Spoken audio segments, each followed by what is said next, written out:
آگے آنے والی قسط میں آپ دیکھیں گے کہ مہا کے گھر آتے ہی سنبل کی زندگی ایک عذاب بن جائے گی، اس پر قیامت گزر رہی ہوگی۔ اس بار وہ فیصلہ کر لے گی کہ وہ اپنی دل کی ساری باتیں سفینہ اور نور بانو سے کہہ دے گی۔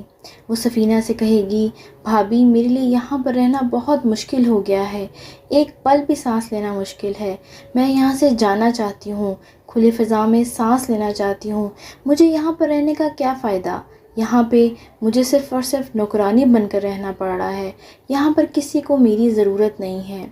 اس پر سفینہ سنبل کو سمجھائے گی کہ یہ تبھی ممکن ہو سکے گا جب تم اماں کو جواب دینا شروع کر دو گی، ورنہ تمہارے لیے کچھ بھی کرنا ناممکن ہوگا، ورنہ ساری زندگی تم ایسے ہی نوکرانی بن کر رہو گی۔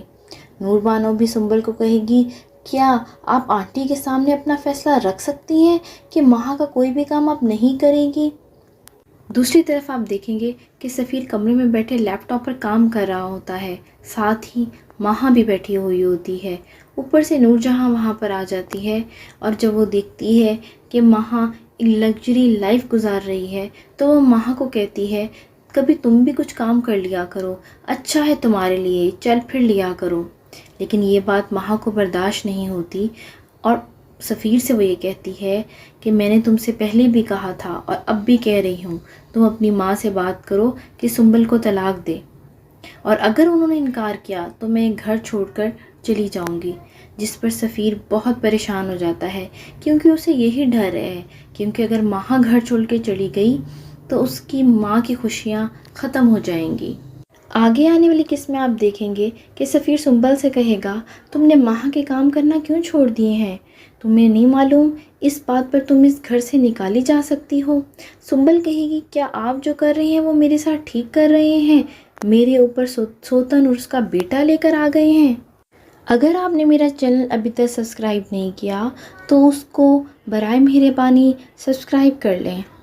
اور آگے آپ دیکھیں گے کہ سنبل اتنی بہادر ہو ہی جاتی ہے کہ وہ نور جہاں کے پاس پہنچ جاتی ہے، اس نے سفید جوڑا پہنا ہوتا ہے اور تیار ہوئی وہ ہوتی ہے، اور وہ نور جہاں سے کہتی ہے، میں اپنے چاچو کے گھر جا رہی ہوں۔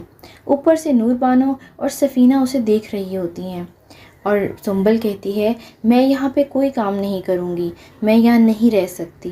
جس پر نور جہاں فوراً یہ فیصلہ کر لیتی ہے کہ ٹھیک ہے، میرے سارے کام سنبل تم کرو گی اور مہا کے لیے ہم ملازمہ رکھ لیں گے۔ جس پر سنبل حیران رہ جاتی ہے۔ اس کے بعد سنبل نور جہاں کا سارا کاروبار سنبھال رہی ہوتی ہے، اور اس لہٰذا سنبل کی جیت آخرکار ہو ہی گئی۔ اور آگے آنے والی قسط میں آپ یہ بھی دیکھیں گے کہ نور جہاں اور نور بانو آمنے سامنے کھڑے ہوتے ہیں۔ نور جہاں کو معلوم ہو ہی جاتا ہے کہ سنبل اور نور بانو کی دوستی ہو گئی ہے، جس پر وہ نور بانو کو کہتی ہے، جب انسان گھر چھوڑ کر جاتا ہے تو اچھوں کے پسینے چھوٹ جاتے ہیں، تم اور سنبل کیا چیز ہو۔ آگے سے نور بانو اس کو کھرا کھرا جواب دیتی ہے۔ یہ سب آپ دیکھیں گے آگے آنے والی قسط میں۔